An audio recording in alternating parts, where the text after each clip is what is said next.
Good morning, Allie. Yeah, so over the past 24 hours, the outflow has reduced from 78,000 cubic feet per second to 75,000 cubic feet per second. Now, even though that's 3,000 of a difference, it is improvement, which is the good news. I'll step out of the way. As the sun has risen this morning, we can actually start to see what it looks like over here on the spillway. Now, the concern this morning is to not release too much water and compound the flooding problems downstream in the metro as well as the rural neighborhoods. Now, we are reminded that so much has changed since the 1979 Easter flood and even the 1983 flood. In this case, there's so much more development, more structures, more agriculture, so there's definitely more impacts when it comes to this flood. But we'll have more details on the projected crest for later today. But now here at the spillway, Kristana Kay, 16 WAPT News. All right, thanks so much. And we want to go live to 16 WAPT Shalika Powell, who's in Northeast Jackson on one of the streets that's seen the most flooding.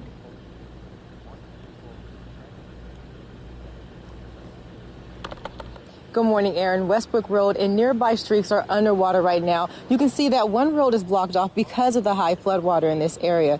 Now, there's a sheriff deputy that's going around patrolling this area to make sure that there are not any break-ins that happen, because majority of the people that live here have evacuated and there are still some people here. Now, Frank Elliott is one person that says he is staying put even though the water in front of his home is beginning to cover the street.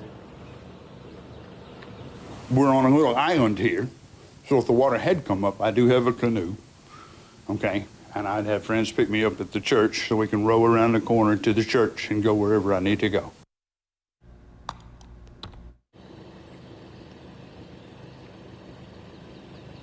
Elliott's family has already put some of their furniture on top of their beds in case flooding does become an issue. The city says they believe at least 500 homes received some type of flood damage. Now, if you happen to be in an area where there is flood water, please remember it's best to turn around and do not drive or walk through it. In Jackson, Shalika Powell, 16 WAPT News.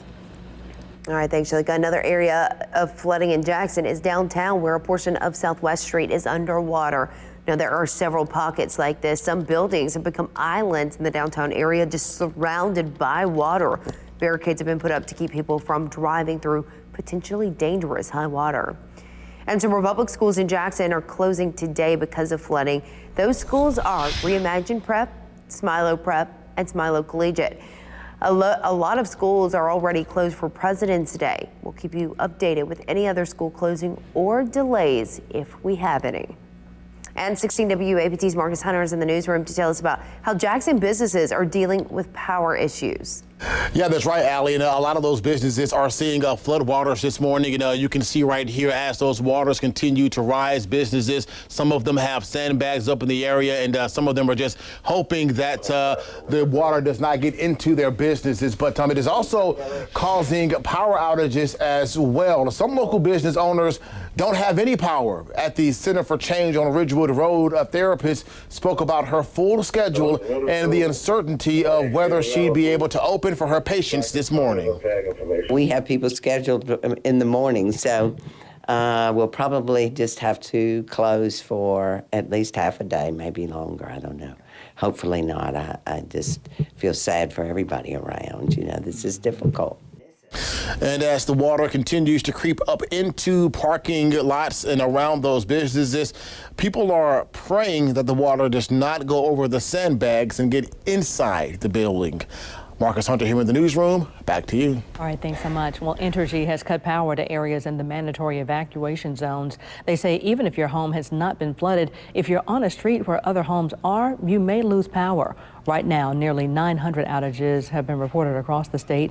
Most are in Hinds and Madison counties. Now, if you want sandbags from the city of Jackson, you're out of luck. They say no one will be available today because it's President's Day, which is a holiday. All city offices are closed.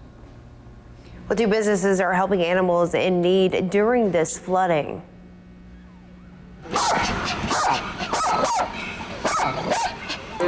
Animal shelters are usually focused on adopting pets out, but now the Mississippi Animal Rescue League and the Community Animal Rescue League are focusing on taking them in. Animals are still being adopted regularly, but the organizations say they're having trouble trying to accommodate the influx of pets. Do we have enough feed in stock? Do we have enough personnel coming in? Do we need volunteers to come in? Do we need, but money's always an issue because They'll be paying overtime. We'll be paying overtime. All of us will be bringing in extra food. All of us will be using extra vaccines that we were not planning on using. Although it is a strain on resources, they say they are happy to provide the service, knowing people are already dealing with the stress of flood evacuations. Marl is accepting small dogs, cats, birds, and other small animals. Kara has space for larger pets. A flooding may impact the upcoming baseball season at some schools. This is Jackson Prep's baseball field. Coach Brent Hevener says he's never seen anything like this before.